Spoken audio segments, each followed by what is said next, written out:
Hello everyone, this is CJ from Cyclotron. Well, a little bit more on a philosophical bent again today, which is surprising since I'm on my Katana.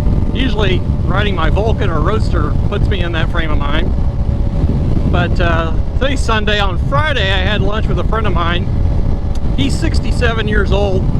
He mentioned that he just celebrated his 45th work anniversary. 45 years at the same company he's been at since he got out of school, which is a really long time. You know, people of my parents and grandparents' generation, it's pretty common for them to work in one place pretty much your whole working life, but of course that's long gone. But he also mentioned to me that he came across this statistic where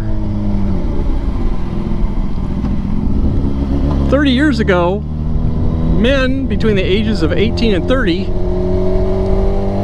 to 90% of them had jobs. And now, with that age group, it's about 50% that have jobs. Now, I'm not blaming young males or young people in general for that situation. It's a huge societal shift, and it's caused by a lot of factors. But what I want to talk about today is just how people view work. And what is the value of work? You know, you hear this concept of quitting in place, or people saying, you know, really work's for suckers and you should only do the bare minimum to avoid being fired, but you don't owe your employer anything beyond that. And I just thought, you know, how did things get to that situation? I'm not talking about working for some complete jerk, which you're going to work for jerks here and there. I mean, it's part of it. I'm not talking about working at some toxic place either. I'm just talking about work is work. But it depends on how you look at it. You know, if you view it as completely one-sided, that you're simply enriching some capitalist pig that's exploiting you, then yeah, you're not going to have much fun at work. And you're going to be watching the clock, and it's just going to take forever. I mean, through high school and college, I had all fast food jobs. And I always preferred when we were real busy as opposed to being slow, because then time went quickly. It just seemed to fly along, and I enjoyed what I did. I enjoyed being busy, even though I was making minimum wage back then. It was like $4 an hour.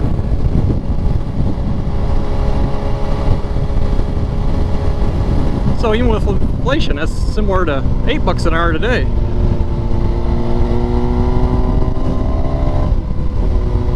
So I just thought I would share my thoughts. I don't want to be political here or anything about work in general. You know, I worked for other people until I was 45 years old, and I would work my butt off. Not just because they expected a lot from me, but mostly because I expected a lot from myself. And the benefit was I learned a lot of things. I got a lot of experience. Think of it like dog years as opposed to just doing the bare minimum. I did more things, I learned more things.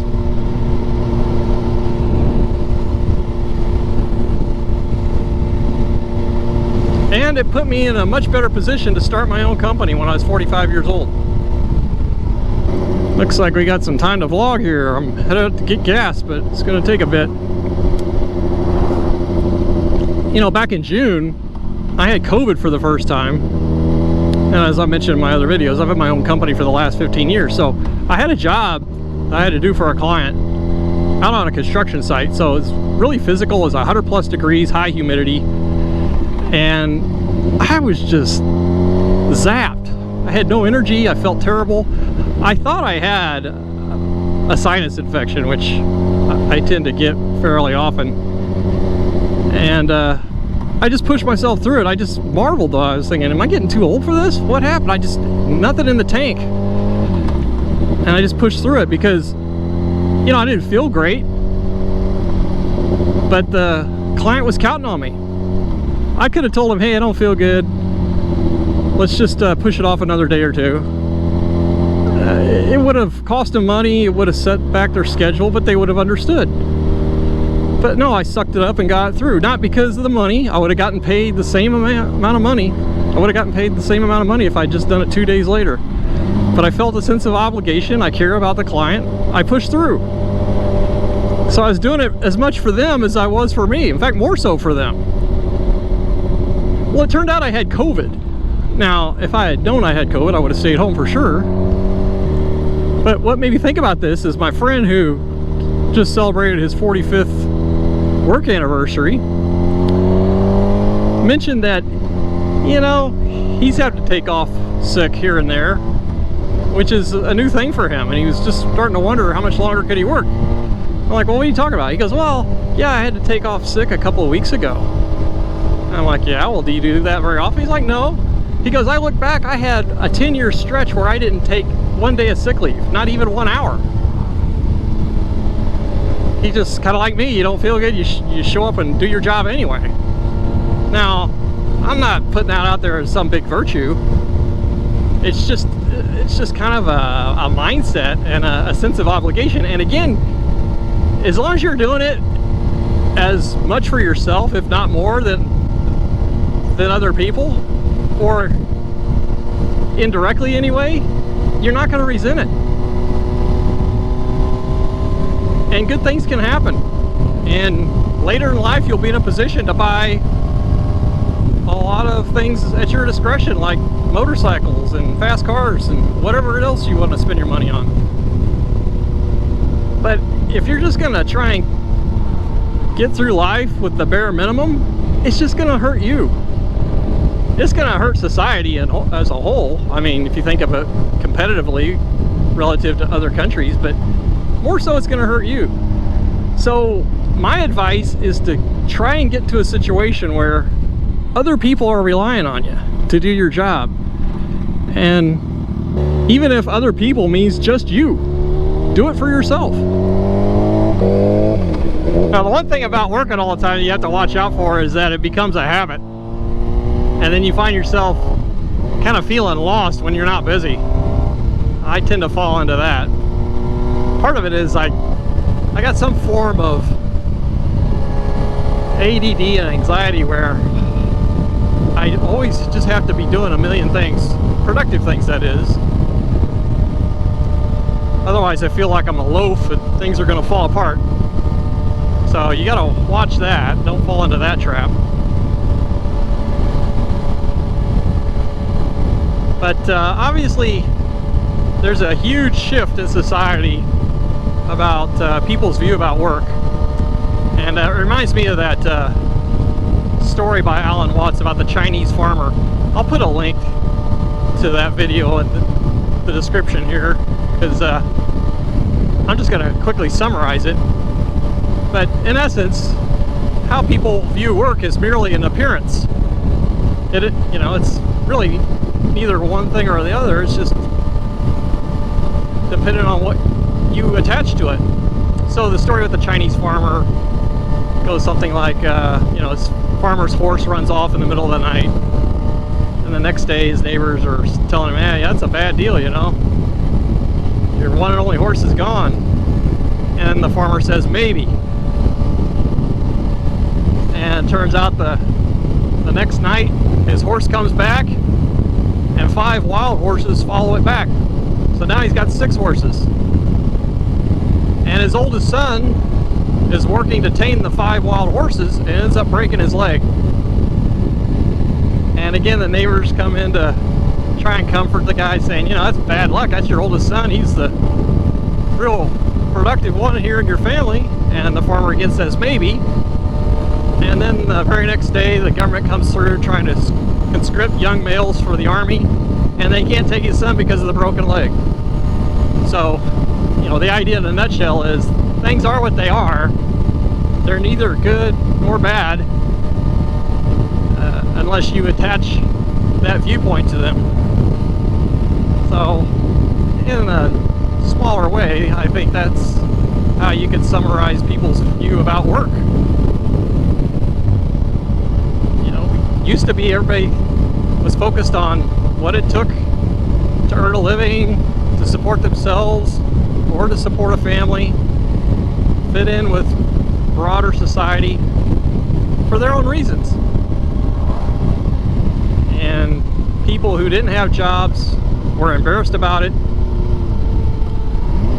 not saying this to make anybody who doesn't have a job now feel bad. I'm just saying things are different. And part of that has to do with the big shift with technology displacing so many jobs. And there'll be more of that. Manufacturing, even service industries, maybe particularly service industries. I know my CPA was talking about how you have a lot of tax returns now being prepared by folks in India for Americans. And automation is doing a lot too in his realm. But he's focused on a different segment of the market. You know, he works with business owners and he provides a lot of value. I don't want some stranger doing my tax returns that doesn't know anything about me or my business or my financial situation. But the point is, more and more returns are going to be prepared using AI or people in lower cost locations around the world. And so what's going to happen to the people that used to have those jobs over here? They need to do something else. So I think the key is to always be learning, always being open to trying other things, the so-called side hustle. You know, your current side hustle could be your future source of main revenue in the future. The other thing I'll say is, if you're just watching the clock to get through your job, it's gonna seem like it's gonna take forever to get through your day. But if you do that, ironically, when you get home, chances are you're not gonna have the energy to do anything for yourself. Whereas if you stay busy and just buzz through your day at work, chances are you're going to continue that energy at home to your own benefit. Whether it's a side business, making YouTube videos, a lot of other things you could be doing. And then if you find yourself in one of these industries that's causing widespread job disruption, maybe you can elevate one of these hobbies or side hustles into a full-fledged business or work opportunity. You know, I started this YouTube channel a couple of years ago because I had a lot of ideas about motorcycles and riding motorcycles that I wanted to get out there. And I had to learn a lot of things about GoPros and audio and editing. And if on occasion I would calculate, you know, how much time I spent to produce a given video versus how much ad income it generated off of YouTube AdSense, I couldn't ever justify it. I mean, even from a fun standpoint. But at the same time, you know, I told myself I can't work every waking hour, even though I could. It's just not very enriching. But it was sometimes hard to say, you know, if I did this for my work, I would make many, many times what I'm making on YouTube. And again, I'm not doing YouTube for the money. Just thinking of it in terms of time management. Well, funny thing happened. I've recently been able to incorporate video production into my regular job. I did a video on some aspect of my work, and it led to me being able to start a new service line. It turned out to be a calling card to document my capability in providing this service. And so now I'm making additional money in my regular job because I did something that I normally would never do, and that's make a video, and I was able to make an effective one to relate what I was doing with this service line. So I guess they call that synergy. That used to be a big buzzword, you know, 15 years ago or so. So that's an example of, you know, something that you do for fun or for completely different reasons than your main job, and it can turn into other things down the road. Now at the same time, if the channel continues to grow and I have good engagement and one of the things I really like is the interaction with people in the comments section. I learn a lot, and it's personally rewarding to me. You know, there could be much bigger opportunities down the road, and I'm not talking about selling merch or trying to get sponsors for different things. I mean, if you just consider the model of putting things out and they get a certain number of views on a regular basis, and you're true to what you like and what you believe in, I think that's very rewarding in and of itself. Whether or not it generates a huge amount of income at some point, or any modest amount of income for that matter. I mean, generating any income off of making YouTube videos, which again, doing primarily for fun, is a bonus, because I think fewer than 10% of YouTube channels are actually monetized. So those are my musics for today. Please hit that subscribe button if you haven't done so already, and please stay tuned for future videos. Thanks very much.